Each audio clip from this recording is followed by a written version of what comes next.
Hooray for Hollywood! Hello there, Stan the Movie Man with your WIMZ.com movie review.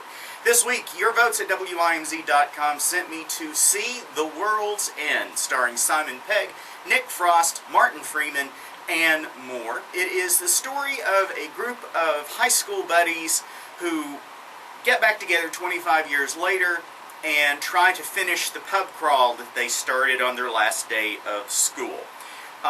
Gary King, who is played by Simon Pegg, is kind of the de facto leader of the group. He was the hardest partier. He was the one who caused the most mischief. He was the one who was the hardest drinker. And now, all this time later, he wants to get the band back together, as he puts it, and try to do this huge pub crawl again. It's called the Golden Mile. It's back in their hometown. And it consists of 12 pubs. They're supposed to drink a pint in each pub and then move on to the next one, ending with the 12th pub called The World's End. Now, while the four buddies are kind of not exactly on board with this when it's first brought up to them, Gary tells each one of them individually that the others have agreed to the outing, even though he hasn't talked to all of the others yet.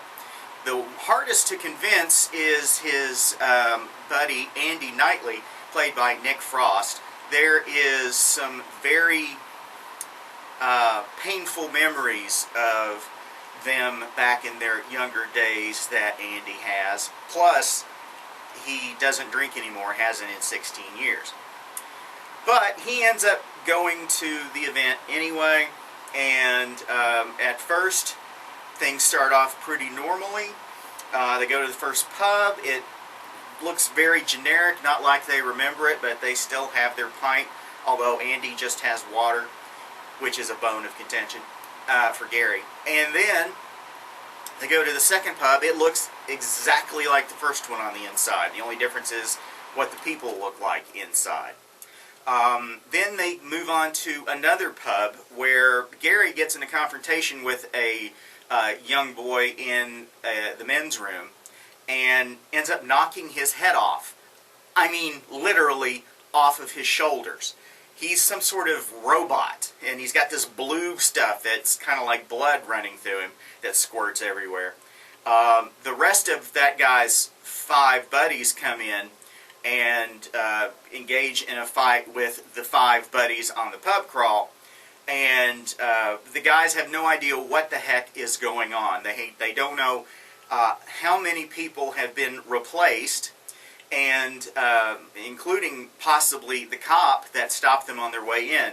So Gary suggests that they just continue with the pub crawl like nothing happened, and not attract attention to themselves, because they don't know if the cop's involved, if he's been replaced by some sort of blue-blooded robot, and they're also going to try to find out what happened and why it happened. The movie is multi-layered. It's not just a straight-up comedy. There's a fair amount of interpersonal stuff going on. There are secrets and lies and hurt feelings and unrequited love and chasing after lost dreams. A lot of that kind of stuff going on under the surface, and all that comes out over the course of the film. The film is funny. But it's British funny. That isn't necessarily going to work with everybody in America. The dialogue is often delivered in a very quick banter, very fast back and forth between characters, and sometimes it's a little hard to hear what they're saying. Also, during the action scenes, and there are several fights in the film between the buddies and the robots, as well as between the buddies themselves, the action is shot very close, which is one of my pet peeves. Very close, a lot of movement of the camera. It's hard to see exactly what's going on. Maybe that is because Simon Pegg, Nick Frost, and the rest of the gang are not exactly action stars. So maybe that's done to hide, edits and quick cuts and various things like that, so that it hides that they're not exactly, these fighting machines and have all these moves, because obviously they wouldn't.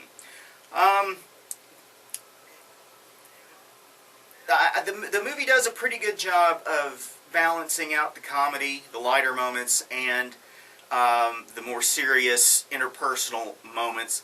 It's never very long before the next chase or the next fight or the next funny bit when there's a serious moment as they try to work out their issues with each other. Again, it is British, very British, so it's may not be everybody's cup of tea. The director, Edgar Wright, along with Simon Pegg and Nick Frost, this is kind of the completion of a trilogy of films for them. They're not really related, but of course there was Shaun of the Dead, and then Hot Fuzz, and now The World's End. These guys work well together, they know each other well, and it's pretty obvious on screen that they have excellent chemistry, not only amongst the actors, but with the director as well.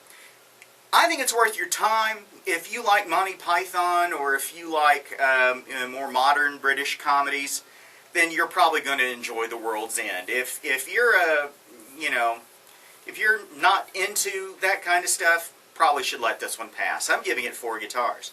Go to WIMZ.com to read my complete review, as well as to vote on the movie that I'll see next time. If you have any questions or comments, they're always welcome. Send them to me at StanTheMovieMan@att.net, and you can follow me on Twitter at MovieManStan. Till next time, later!